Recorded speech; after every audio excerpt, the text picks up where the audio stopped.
이태원 참사 관련 새로운 소식들과 정부 당국의 대처까지 조목조목 짚어보겠습니다. 네, 함께해 주실 세 분 소개하겠습니다. 장윤선 정치전문기자, 김호환 한겨레신문 기자, 김준우 변호사 세 분 스튜디오에 나와 계십니다. 어서 오세요. 안녕하세요. 안녕하세요. 네, 이태원 참사 관련해서 방송에 의견 주시고 싶으신 분들은 문자번호 샵 8001번으로 보내주시고요. 단문은 50원, 장문은 100원의 정보 이용료가 있습니다. 스마트 라디오 미니나 뉴스 아이킥 유튜브로도 방송에 의견 보내주실 수가 있습니다. 유튜브에서 표창원의 뉴스 아이킥 검색하시면 생중계 화면도 직접 보실 수가 있습니다. 장윤성 기자님 어제도 수고해 주셨는데 오늘도 나오셔서 감사합니다. 아닙니다. 네. 네, 아니 근데 오늘 또 그 희생자 수가 늘었습니다. 네. 2명 더 늘었는데요. 예. 두 분 모두 20대 여성입니다. 그러니까 여성들의 희생이 너무 크고 그리고 스스로 자신을 보호하기에는 신체적으로 아직은 약한가? 이런 그런 상황에서는 아무래도 상대적으로 예, 약하고 그러니까요. 더 예, 위험할 그리고 수가 뭐 있죠. 예. 아동에 해당하는 사실 청소년 중학생들도 예, 있었고. 중학생, 예. 고등학생 스스로 자신을 보호하기에는 신체적으로 아직 좀 어려움이 있는 분들의 희생이 너무 커서 네.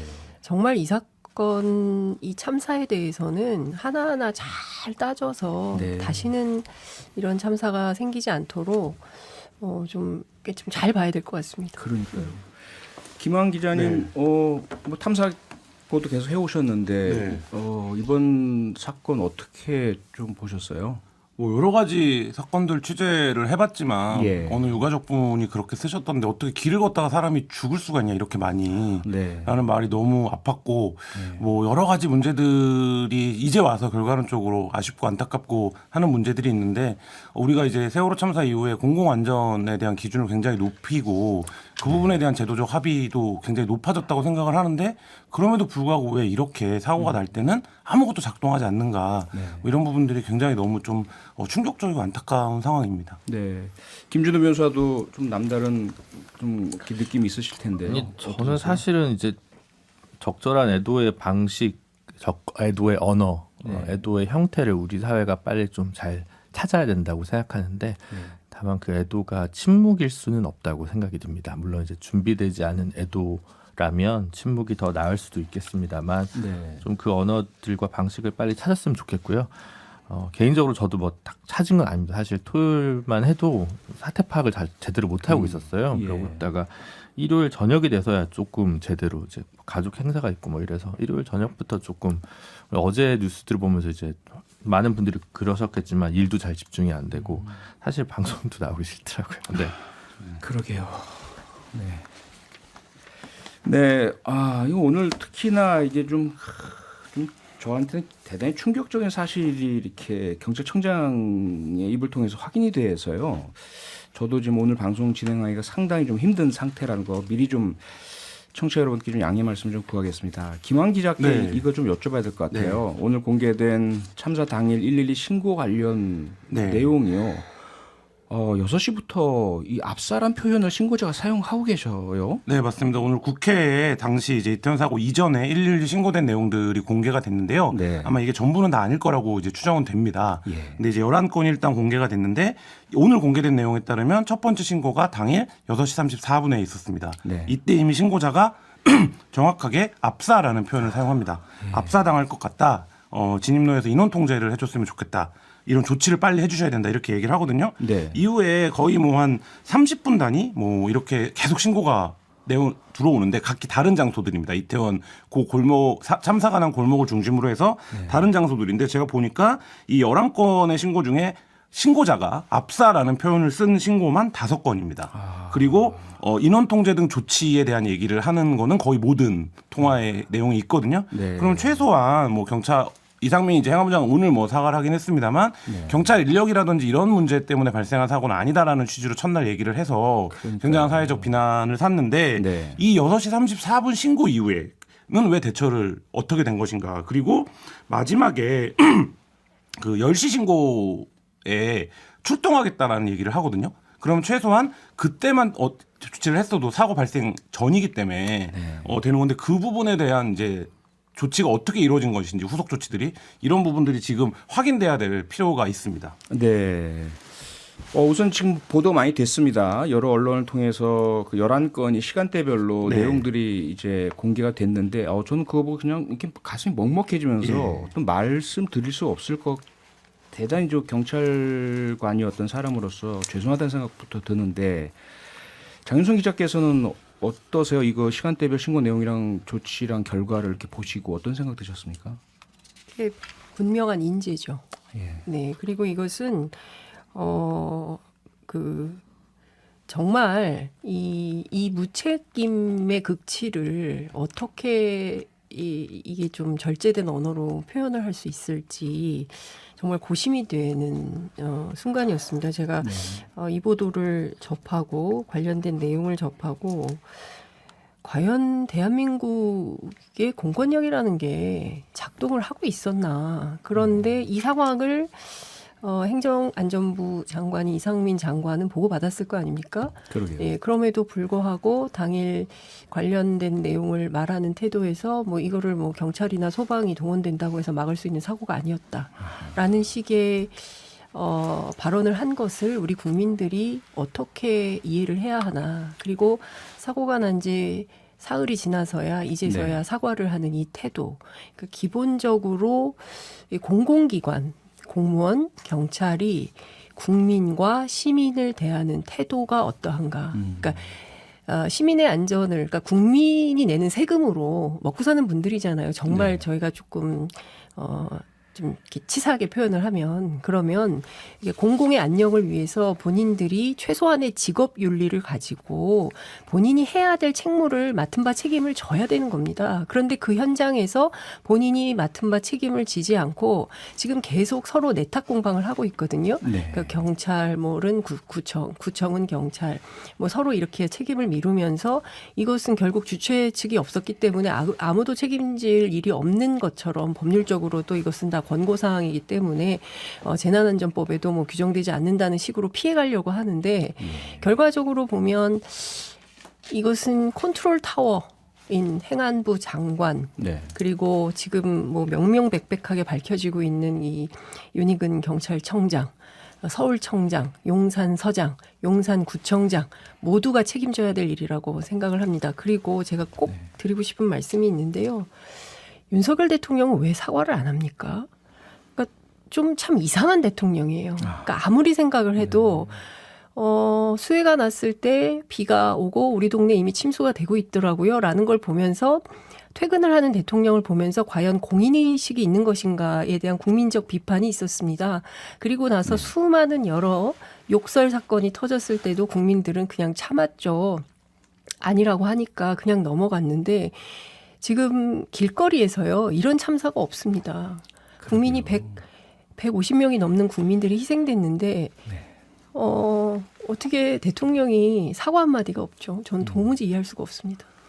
김준호 변호사는 그동안 사실 경찰과 인권 문제, 공권력 남용이라든지 경찰의 민주적 통제 등에 대해서 상당히 많이 좀 일도 많이 하시고 말씀도 주셔서 이 사안에 대해서 좀 더 좀 인사이트 있으실 것 같은데 어떻게 보세요? 그러니까 이제 사실은 뭐 이념 얘기를 해서 좀 죄송합니다만 예. 좌우를 넘어서 예를 들어 이제 국가의 역할을 가장 적게 보는 입장에서 오른쪽의 이념을 쫓는 분들이 흔히 이제 야경 국가를 국가의 최저선으로 보지 않습니까? 그렇죠. 근데 이제 예. 야경 국가의 역할이 무너졌을 때는 저는 국가의 위기 혹은 행정의 위기라는 표현을 서슴없이 쓸 수 있다고 생각하거든요. 네. 이걸 꼭 뭐 정치적 문제나 정치적 책임으로 얘기하진 않더라도 행정의 책임, 국가의 책임에 대해서 질문할 수밖에 없는 장면을 다시 마주한다는 게 저는 이런 수해나 아니면 뭐 기본적인 질서 치안과 관련된 문제에서 무능한 정부를 볼 때마다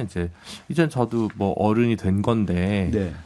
뭐 그 사회 구성원의 한 사람으로서 좀 슬프고 책임감을 많이 느끼게 되는 장면인 것 같고요. 네. 다만 이제 그 책임을 묻는 방식이 이제 여러 가지가 있고 애도를 하는 방식이 여러 가지가 있을 수 있지 않겠습니까? 근데 이제 하나는 이제 원인을 규명하고 그리고 이 재난을 반복하지 않기 위한 방식들을 찾는 것인데 그렇죠. 형사적인 문제, 수사에 관련된 문제도 분명 쟁점이 있겠습니다만 네. 이 형사 책임을 중심으로 책임자를 처벌하는 방식으로는 오히려 다양한 진술들이 억압되기 때문에 재난의 면모를 진면목을 제대로 파악하기 힘들 거라고 생각합니다. 네. 그래서 저는 물론 경찰에서는 지금 뭐 400여 명의 수사 인력을 동원한 특별수사본부를 구성한다고는 하지만 저는 오히려 사회적 참사 조사위원회와 같은 재난조사 특별기구를 좀 신속히 설치를 하고 네. 다양한 진술들을 받고 또 지금 다양한 진술 과정에서의 그 심리 지원 이런 속에서 조력 속에서의 좀 진술들을 체록하고 네. 뭐 이렇게 기록을 남기는 것도 굉장히 중요한 일이라고 생각하거든요. 예. 그래서 국회에서 자꾸 뭐 애도하면서 아무 말도 안 하시려고 하는데 그런 것보다 이런 방안들 그리고 기타 여전히 지속되고 있을 다양한 피해들에 대한 어떤 방지책과 수습책을 한시바삐 정부와 국회에서 좀 내놔 주셨으면 하는 바람입니다. 네. 제가 네, 청취자 여러분들도 지금 많은 그 문자와 댓글들 보내주고 계신데요. 로미브에스님께서요. 112 신고가 4시간 전부터 있었는데 이건 분명히 인재네요. 이렇게 주셨고요. 김규호님은요. 증거가 나와야지 사과하는구나. 4799번님 경찰 자체 감찰 믿을 수 있을까요? 지금 김준호 변호사 말씀 주신 맥락과도 연결되는 것 같은데요.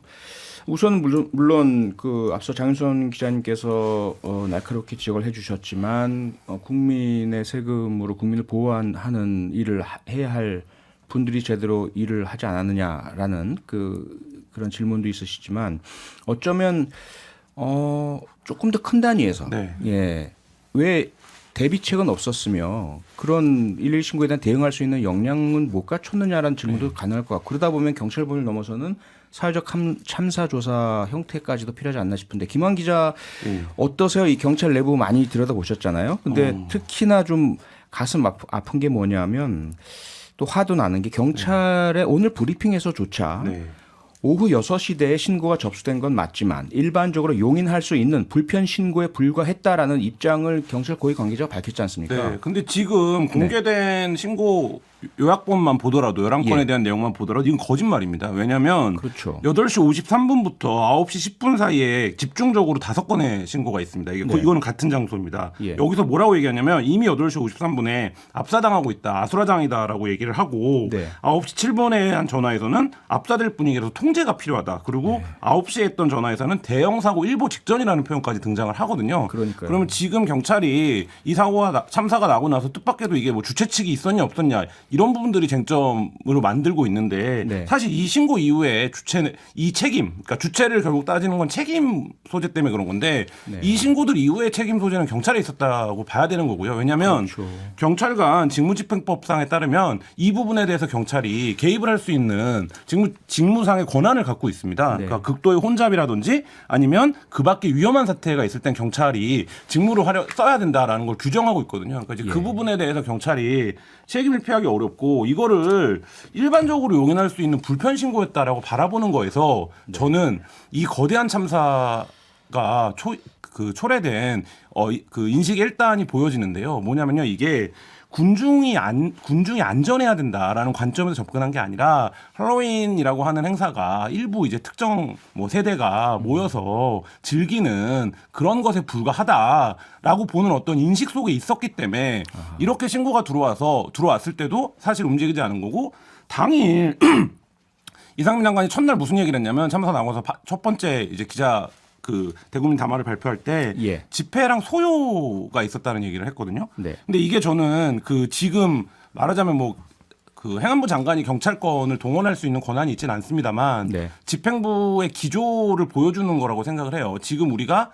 생각하면 이른바 이제 말하자면 그 집회가 중요하고 경찰에게 네. 그 다음에 검찰이나 이런 쪽에서 이제 법무부에서 강조하고 있는 어떤 마약 수사 이런 수사적인 관점에서의 접근 그리고 용산서가 직접 수행하고 있지는 않지만 어쨌든 경찰이 수백 명의 인원을 동원해서 하고 있는 대통령의 이제 출퇴근 동선 관리 네. 뭐 이런 부분들이 경찰 업무에서 굉장히 앞선 기조로 집행부가 그걸 중요시하게 여긴다라는 예.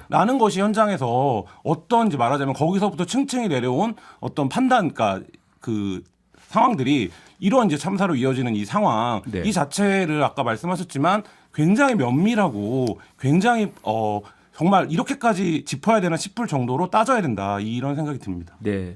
사실 저도 전적으로 동의하는 것이요. 아무리 2022년에 대한민국 경찰이 112 신고를 이렇게 접수했는데 거기에 중요한 대응을 하지 않았다. 이건 도저히 있을 수 없는 일이고 더군다나 서울시 한복판에 치안 수요가 많은 곳이거든요. 경험도 많고요.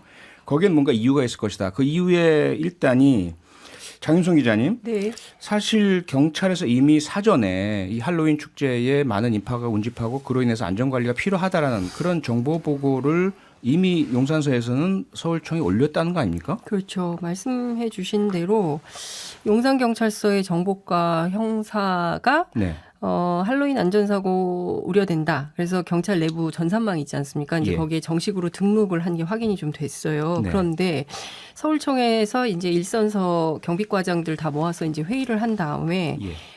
확정한 경비 운용 계획을 보면 여기에는 이 내용이 전혀 반영이 되어 있지 않다는 것입니다. 그러니까 무슨 얘기냐면 예. 자, 10월 29일 날 집회도 광화문에도 집회가 있고 뭐 여러 가지 행사가 있고 할로윈 행사도 있고 뭐 등등이 있는데 그러면 우리가 경찰 경비 인력을 어디에 중점 배치할 것인가에 대해서 논의하지 않았겠습니까? 그렇죠. 그런데 그 논의 대상에서 중요한 논의 사항이 아니었다는 거예요. 그런데 중요한 포인트는 거기에 젊은 청년 학생들이 10만 명이 올 거라는 것을 이미 여러 언론 보도를 통해서 이번에 그 노마스크 할로윈이기 때문에 굉장히 많은 인파가 몰릴 거다. 그리고 축제를 소개하는 그런 보도도 굉장히 많이 있었어요. 그렇죠. 그러면 당연히 직감적으로 이 행사에 뭐 주최 측은 없다고는 하지만 그래도 많이 사람들이 몰릴 거를 대비해서 아니야. 그러면 이쪽에도 경력을 좀 배치해서 안전관리를 좀 하도록 하고 예컨대 서울청에서 다 커버를 못하면 지방청에서 도움을 받든지 네. 아니면 뭐 다른 뭐 구청하고 협업을 해서 구청에서 안전관리 요원을 파견하도록 하든지 그렇죠. 이런 아이디어를 내서 네. 종합 안전관리 대책을 세워왔어야 됐는데 그런 게 전혀 없었다는 것이죠. 그리고 서울청에서는 할로윈 대신에 도심 행진 시위가 있는 광화문 집회에 경력을 집중적으로 배치를 했다. 네. 이런 내용이 확인이 좀 되고 있는 것인데요. 앞서 우리 그 김원 기자님께서 잘 설명을 해주셨지만 밤 10시 11분부터는 수화기 너머로 비명소리가 들렸다는 겁니다. 네. 그러면요, 이거는 112가 뭡니까? 112 신고가 어떤 겁니까? 긴급 출동. 그 긴급 출동을 해야, 그러니까 위기에 가장 먼저 가야 네. 되는 그 출동인데, 그렇죠. 그 서울청 경비과에서 뭐라고 얘기를 했냐면요, 이 할로윈 행사는 그 112 상황실이 담당해서 우리 소관은 아닙니다라는 입장을 밝혔다는 것입니다. 그러니까요, 이게 제가 보기에는 지금 경찰도 그리고 관계 당국도 특히 행정안전부가 국민의 생명과 안전을 지켜야 한다. 이것은 기본이다. 세월호 참사 이후에 우리 국민 모두가 공감하고 있는 안전 불감증에 대해서 더 이상 이런 사고는 안 된다라고 그토록 강조했으나 여전히 이 부분은 중요한 것이 아니었다. 그러니까 결과적으로 보면 전화기 수화기 너머에서 비명 소리가 들리는데도 무시한 거예요. 그리고 소방서보다 늦게 출동을 합니다, 경찰이. 그러니까 소방서가 먼저 가고 그다음에 경찰이 가요. 이 위기 대응을 믿고 우리 국민들이 어떻게 합니까? 이제는요, 그냥 각자 도생, 내 안전은 내가 책임져야 된다는 세월호 이전 시대로 다시 돌아간 겁니다. 저는 과연 우리 국민들이 지금 이 사태를 목도하면서 경찰의 이런 무책임한 그리고 행정안전부의 이런 무책임한 행태에 대해서 과연 네, 그럴 수 있습니다. 다음엔 잘하면 되겠죠라고 넘어갈 수 있을까요? 저는 그건 아니라고 생각합니다. 현장에 있었던 경찰들 얘기를 들어보면 예. 이런 현장 다중군중이 모이는 현장에서는 정복을 입은 경찰이 굉장히 중요합니다. 그럼요. 예, 그게 이제 정복을 입은 경찰이어야지 통제가 사실 가능하고 그렇죠. 사복을 입은 경찰들의 경우에는 이제 시민들하고 구별이 안 되기 때문에 네. 현장에서 어떤 역할을 하기가 제한적일 수밖에 없는데 사실 이제 그런 부분에서 놓고 보면 서울 시내에 기동대가 81개가 있습니다. 네. 그러니까 그 기동대 대원들이 정복을 입은 대원들이라도 있었더라면 네. 사실 이제 이런 부분들이 아쉬움, 그러니까 지금 뭐 돌이킬 수 없는 아쉬움으로 남는데 네. 사실 이제 경찰이 네, 어디서 김 기자님 저희들 실패했는지 광고 듣고 돌아와서 네. 계속 이어나가겠습니다. 평일 저녁 6시 5분에 여러분을 찾아갑니다. MBC 라디오 표창원의 뉴스 하이킥.